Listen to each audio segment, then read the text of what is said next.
But do you sit there and kind of go like this, think about it first, and then do you play it on a keyboard? No, I actually I just I click and drag, and I do it MIDI slot by MIDI slot. Right. But usually I'll kind of lazy out and I'll just copy it. Okay, so imagine this. You grow up in a house where the greatest guitarist who ever lived is just your dad. Not a poster on your wall, not a playlist you obsess over at 2 a.m. Your actual dad, the guy who makes you breakfast, the guy who helps you with homework. And then one day, the whole world loses him. But you lose so much more. Wolfgang Van Halen didn't just lose a rock legend in October 2020. He lost his best friend, his bandmate, his mentor, and the one person in the world whose opinion meant everything to him. And for a while, he went completely silent. But then he started talking, and what he said, honestly, it'll hit you in a way you're not expecting. So stay with me, because this is one of those stories that starts with guitar riffs and ends somewhere much deeper than rock and roll. Intro Energy Drop. Welcome back to Hidden Fame Files, the channel where we go beyond the headlines and dig into the real stories behind the names you know. I'm really glad you're here for this one, because this isn't just a story about music. It's a story about a father and a son, about grief, about identity, about what happens when you spend your whole life in the shadow of a giant, and then one day that shadow disappears. Let's talk about Wolfgang Van Halen. Segment 1. Growing Up Van Halen. So first, let's set the scene, because I think a lot of people hear Eddie Van Halen's son, and they picture this kid growing up some kind of rock royalty, you know, velvet ropes, backstage passes, champagne, and chaos. And yeah, okay, to some extent that world existed, but the reality inside those walls was actually much quieter than you'd expect. Wolfgang, Wolf, as most people close to him call him, was born in 1991 in Santa Monica, California. His mom is Valerie Bertolini, who you might know from One Day at a Time or Hot in Cleveland. Lovely woman. His dad, obviously, was Eddie Van Halen, the guy who literally rewrote the rule book on what a guitar could do. Now, here's the thing about growing up in that house. Eddie wasn't some distant, untouchable rock god at home. By most accounts, and this comes through clearly every time Wolfgang talks about it, Eddie was just dad. A dad who happened to have guitars everywhere, a recording studio in the house, and an almost supernatural relationship with music. Wolfgang has talked about how music was just part of the air in that house. You breathed it, you absorbed it. He didn't sit down with formal lessons and a metronome at age 5. He just kind of gravitated toward instruments the way most kids gravitate toward video games. And he was good, quickly, quietly, naturally good. The late-night jam sessions with his dad became sacred, just the two of them in the studio. No pressure, no cameras, no audience, just a father and his kid playing together. Wolfgang has described those moments as some of the most important of his entire life. And honestly, when you hear him talk about it, you can feel how much weight those memories still carry. But here's something a lot of people miss. Eddie never pushed Wolfgang toward fame. He never sat him down and said, "You're going to carry the Van Halen name." He actually encouraged him to explore whatever path felt right. Music, sure, but on his own terms, in his own time. That's important. Keep that in mind, because it explains everything that comes later. Segment 2. Joining the band at 15. Now, here's where it gets interesting, and where the criticism started flying. In 2007, when Wolfgang was just 15 years old, he joined Van Halen as their bassist. He replaced Michael Anthony, a guy who'd been with the band since basically the beginning, who fans absolutely loved. And you can imagine how that went over with a certain section of the fan base. Nepotism. That word got thrown around a lot. And look, I get it. On the surface, it looks like a kid getting a seat at the table because of who his dad is. That's a fair reaction. But here's what those critics were missing. Wolfgang hadn't just shown up out of nowhere. He'd been preparing for this, without necessarily knowing he was preparing, for years.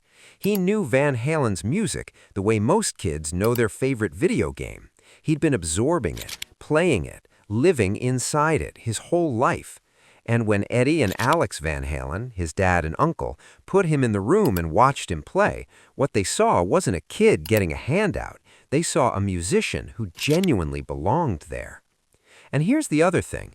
Wolfgang was stepping into a band going through some serious internal turbulence. The Van Halen reunion with David Lee Roth in 2008, already complicated. There was history, there were egos, there were old wounds. Having Wolfgang in the room actually brought something Eddie didn't always have on tour, a grounding presence, stability, someone he trusted completely.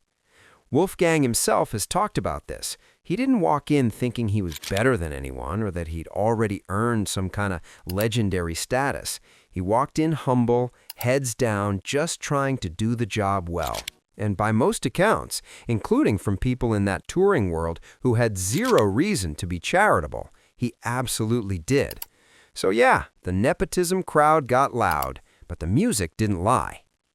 Here's a question for you. Drop it in the comments.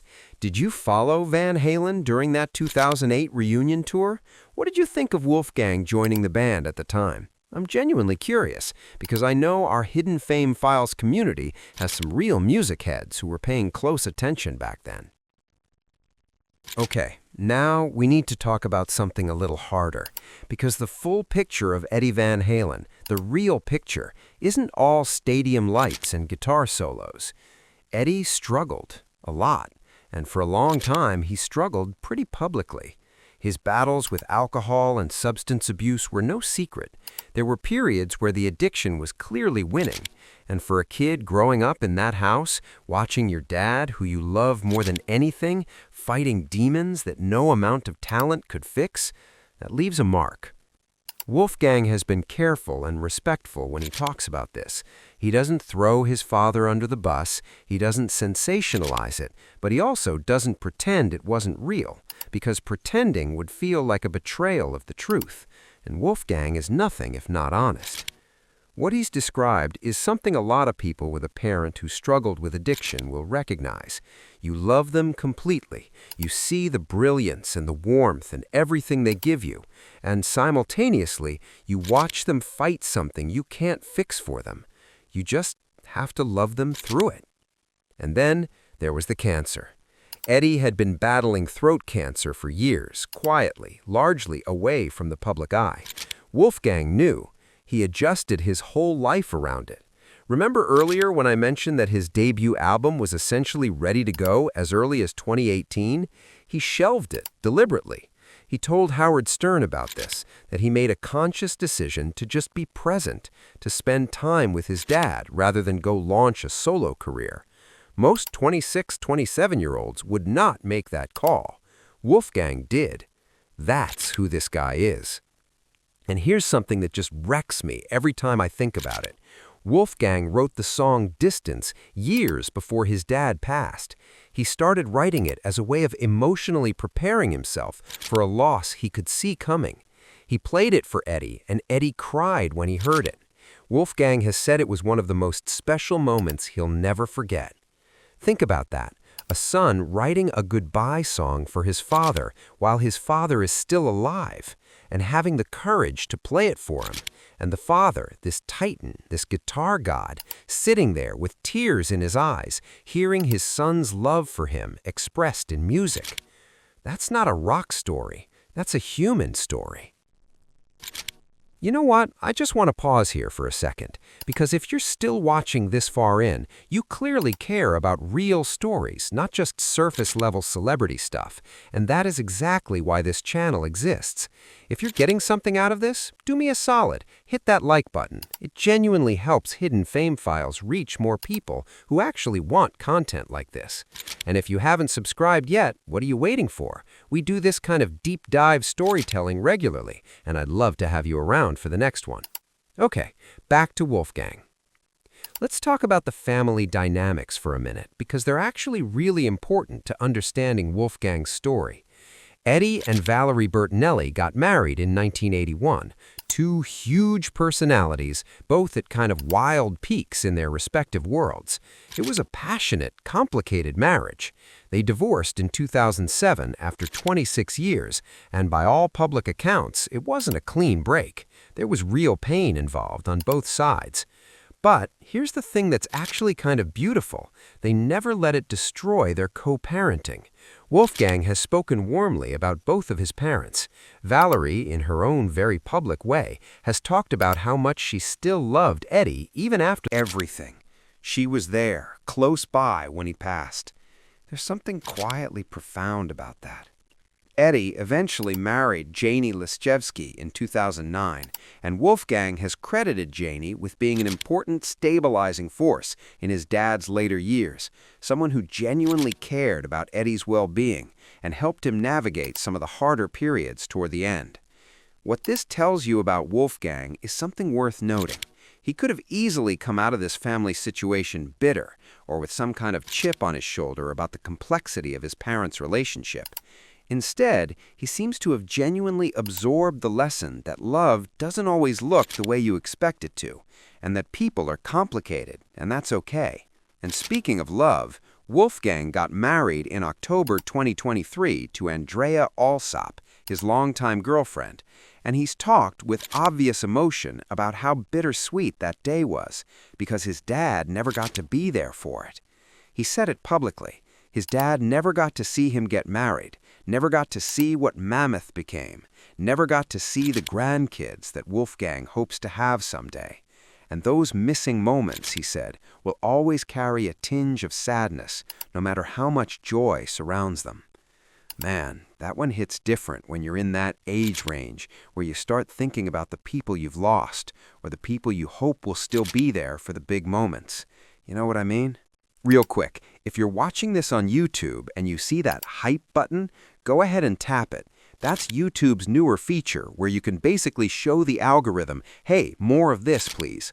It only works for a limited window after a video drops, and it genuinely helps creators like this channel get seen. So if you're enjoying this and want hidden fame files to keep making deep dives like this one, tap the hype. Every single one counts. Seriously. All right, now let's get into what happened after the world lost Eddie Van Halen. Segment 5, October 6th, 2020. Eddie Van Halen passes away at the age of 65 after a stroke following years of battling throat cancer, and the music world just stops. Social media floods with tributes. Guitarists from every genre post videos. Rolling Stone runs massive cover stories, the whole thing. And in the middle of all of that, somewhere, quietly, is a 29-year-old kid trying to figure out how you keep breathing when the most important person in your life is gone. Wolfgang has talked about the period immediately after his dad's death in really raw terms. He described this crushing emptiness, a void, like the entire foundation of his identity had just been removed. He said, "My life is completely empty. I need something to give me purpose." Now think about that for a second. This is not just a son grieving his father. This is someone who had been in the same band as his dad, who had spent years on the road with him, who had built his entire life, literally and professionally, in orbit around this one person. And now that person was gone. The grief wasn't just personal, it was everywhere. It was in every guitar riff he'd ever learned, every song he'd ever played live, every memory of every jam session in that home studio. Grief woven through the entire fabric of his life. And then the internet, because of course it did, started circling. Rumors about Van Halen tribute tours, people speculating about who would step in, how the legacy would be maintained, whether Wolfgang would do the right thing and keep the Van Halen name alive on stage. And Wolfgang said, no.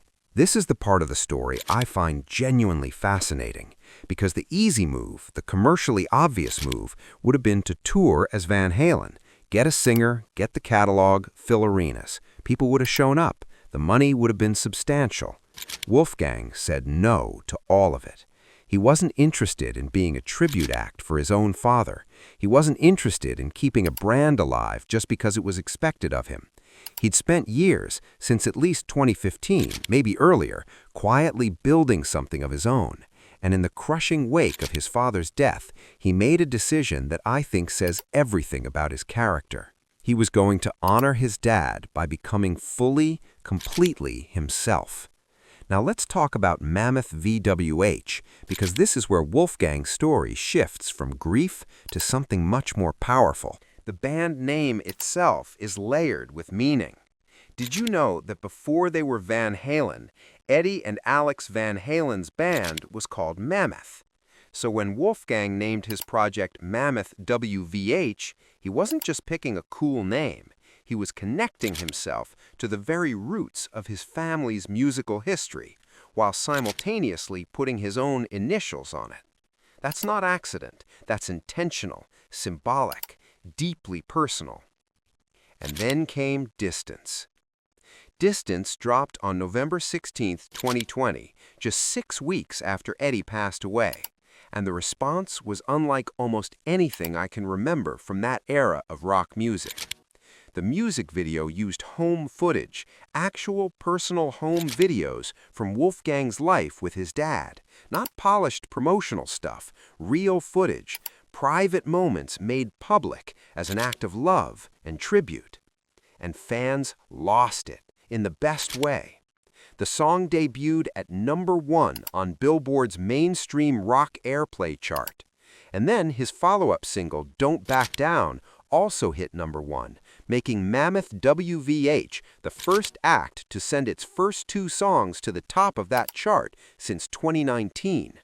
That's not a charity bump. That's not sympathy streaming. That's people hearing something real and responding to it. It earned a Grammy nomination for Best Rock Song in 2022. Grammy nomination on his very first release as a solo artist. And here's the kicker. Wolfgang donated all his proceeds from Distance to his father's favorite charity, the Mr. Holland's Opus Foundation. Not some of the proceeds, all of them. I'll just let that sit there for a second. I want to know, and drop this in the comments because I genuinely want to read your answers. Did Distance move you when you first heard it? And did you watch the music video? Because I think there's a difference between people who heard the song and people who actually watched that home footage. It hits very differently. Let me know. So from that foundation, from that one deeply personal debut single, Wolfgang built an entire career.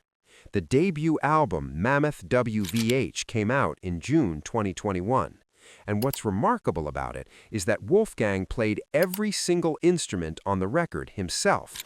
Guitar, bass, drums, keys, everything. That's not a gimmick. That's an insane level of musicianship.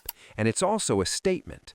I am not a legacy act. I am a complete musician in my own right. The album was described as personal and therapeutic, and you can hear it. You can hear someone working through something, not wallowing in it, but using music the way musicians have always used it, as a way of understanding their own lives. Then came Mammoth 2 in 2023, a harder, more confident record, someone who'd processed some grief and come out the other side a bit tougher for it. And then in May 2025, most recently, came The End. And that album came with a music video that felt almost like a full circle moment. Wolfgang tapping away with a style that nodded directly to his father's iconic two-hand technique. Slash, actual Slash from Guns N' Roses, in the video, watching approvingly. Danny Trejo, Miles Kennedy. It was like the rock world saying, yeah, this guy belongs here. Not because of who his dad was, because of who he is. The band even quietly dropped the WVH tag, now just going by Mammoth, which interestingly might be the most confident thing he's done yet. He doesn't need his father's initials on the marquee anymore to tell you who he is. I want to come back to something though, because I don't want this video to turn into a pure success story arc where everything wraps up neatly. That wouldn't be honest, and Wolfgang himself wouldn't let it be. In that February 2025 interview with Billy Corgan, and this was recent, this was just a few months ago, Wolfgang talked about how the grief is not easier, not really. He described his dad's absence as a black hole, not a wound that's healing, a gravitational pull that never goes away. He said his dad's pride in him was enormous, and now that his dad is gone, that pride exists only as an echo, something he can feel the shape of but can never quite reach. That's a profound thing to say, and I think it's important to hear it directly from him rather than get the smoothed-out version where the grief conveniently fades and the music heals everything. Real grief doesn't work like that. It changes. It gets integrated into your life, but it doesn't disappear. Wolfgang also talked about how his mom, Valerie, has been a huge support, his wife, Andrea, other artists in his circle. He has people, but the specific absence of his father, that particular shape of loss, that belongs to him alone. And he carries it into every performance, every recording, every guitar solo where he draws on everything he learned in that home studio, in those late-night jam sessions with the one teacher who shaped him more than any other. Here's the thing I keep coming back to when I think about Wolfgang Van Halen's story. There is an expectation, a quiet, heavy expectation that gets placed on the children of legends. The world wants them to be a certain thing, either a perfect continuation of the legacy or a dramatic break from it. Either you carry the torch exactly as it was handed to you, or you run from it entirely. Those seem to be the only two options the public is comfortable with. Wolfgang found a third way. He didn't become a tribute act. He didn't walk away from everything his father represented. He did something much harder. He absorbed it, transformed it, and built something that is genuinely, recognizably his own, while still carrying the fingerprints of where he came from. Distance isn't a Van Halen song, but it couldn't exist without Van Halen. You know what I mean? It's personal, it's original, and it's unmistakably the work of someone who grew up breathing that particular music, that particular love for the craft. That's what real legacy looks like. Not copying, not erasing, carrying forward. And every time Wolfgang steps on stage with Mammoth, now just called Mammoth, no extra letters needed, he's doing exactly that. He's saying, my father was extraordinary, and I am also something different, something mine, but connected, always connected. Last comment prompt before we wrap. I want to know, what do you think is the hardest part of being the child of a famous parent? The expectations, the comparisons, or the grief of eventually losing them? Because I think Wolfgang deals with all three, and I'm curious which one you think weighs heaviest. Drop it below. I read every single comment on this channel. You know, I started this video thinking it was going to be primarily a music story, and in a lot of ways it is.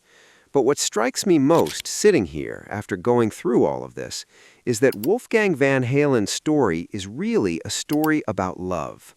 Love for a father who was brilliant and flawed and present and absent and everything in between.